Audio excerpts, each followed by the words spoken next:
It'd be awesome to fly a drone over a windmill and check it instead of just bouncing out in the pasture. All kinds of uses, checking pivots, checking cattle, checking water, looking for storm damage after you had a bad storm, to fly over everything to see if you had pivots down or, yeah, very interesting.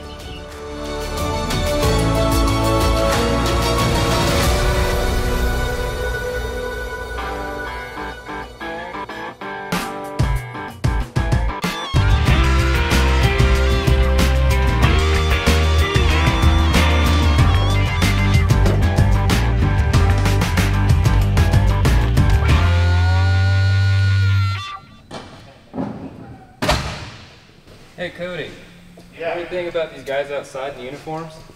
I have no idea. Black Avalanche. I don't know. We had RoboFlight come out today to fly some fields and do some work for us.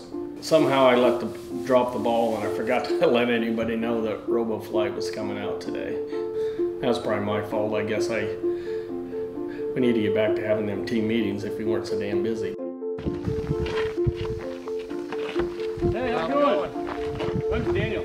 Cody. A company called RoboFlight. Bruce gave us a call, wanting to take a look at some of the stuff you guys got. Okay.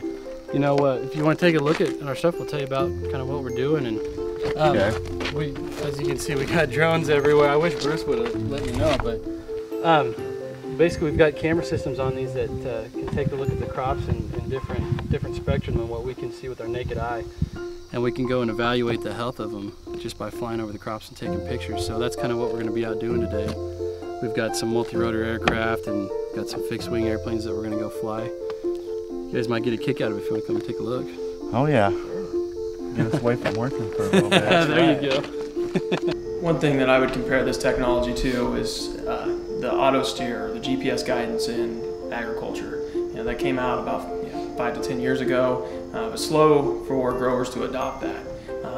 Eventually, growers started to see the efficiencies of that technology, and now, I would say a majority of farms have implemented that technology to some extent. I see this industry being the same way. It's slow at first, but it's going to get there, and I think it's going to get there very quickly. Probably in the next 5 to 10 years, every farmer is going to have implemented it. Nice play down there.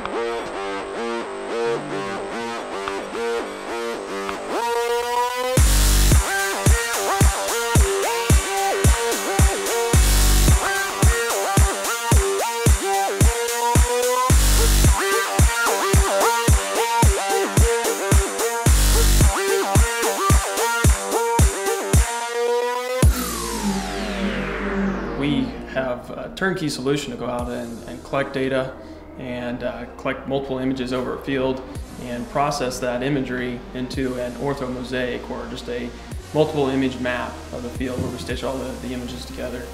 And with that imagery, we're looking at the crops in spectral bands of light that are not visible to the human eye.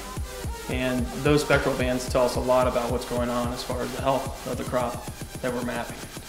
So as a data processing company, we try to stand up partners to overfly fields in different geographical areas, and then we process that data and turn it back around to the customer in a short amount of time so that they can use that data to make management decisions on their farm.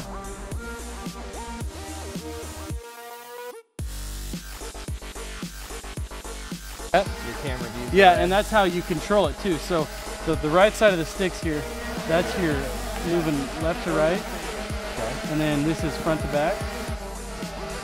And then the other stick, you push it up to go up, you bring it down to come down.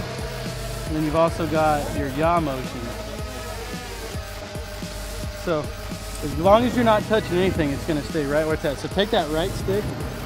When I grabbed the controller, he definitely did not want me to mess up and crash his $2,000 drone. He definitely explained everything thoroughly, where the red controller was my throttle and the green was my tilt and forward. And definitely something you could pick up and do pretty easy. Education is the biggest thing we can do right now with any new industry, educating the potential customers on how to best use the data, how to implement it into their operation. And that's what's going to get this product out there, and the efficiencies will show that the product pays for itself.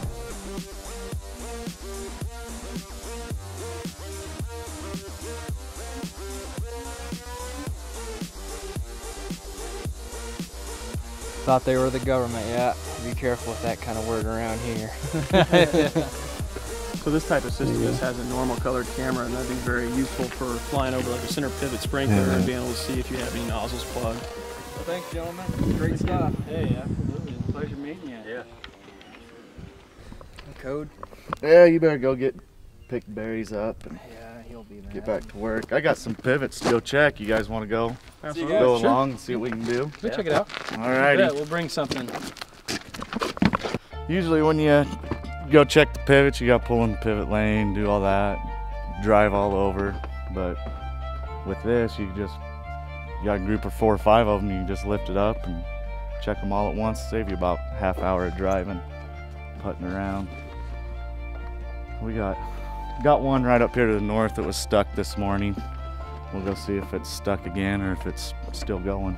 Ready? Yeah.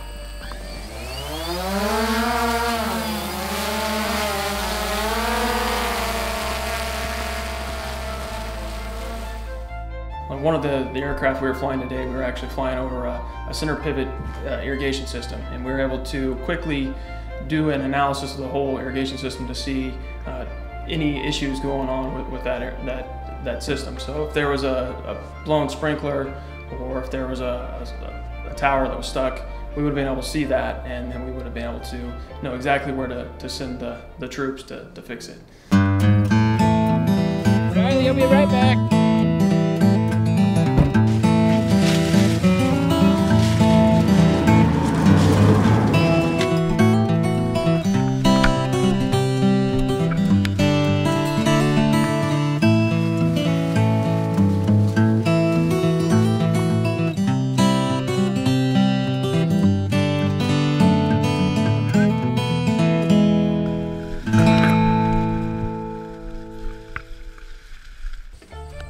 Just got done.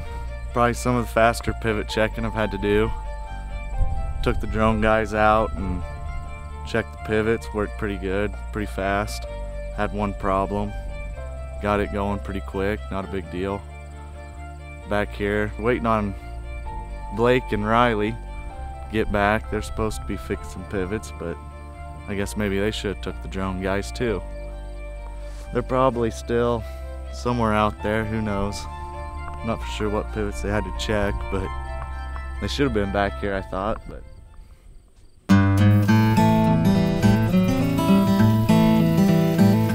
Checking pivot sucks. It's been a long day, and well, we would have been done quicker, but Cody got the drone, so we had to walk in on foot and check the pivot, and we found the problem, so now it's fixed. But it would have been a lot easier if Cody would have let us use his drone. But now we had to take at least 3 or 4 hours and fix it manually. Or it took Cody, it sounded like 10 minutes, so lucky him. I think that drone technology is going to be awesome, and especially as being a cow man, I could see us using it to go find that one bull that we hadn't seen for a week, or to go check water. You know, I could see us using it definitely for more reasons than just flying over crop fields. It'd just be like a big video game. Whoever's got the remote can fly all over here and there and everywhere. But the 2 guys you got were perfect. They were excited and got to do it. And Cody and Riley, they do an excellent job. So I'm glad that they got involved in that.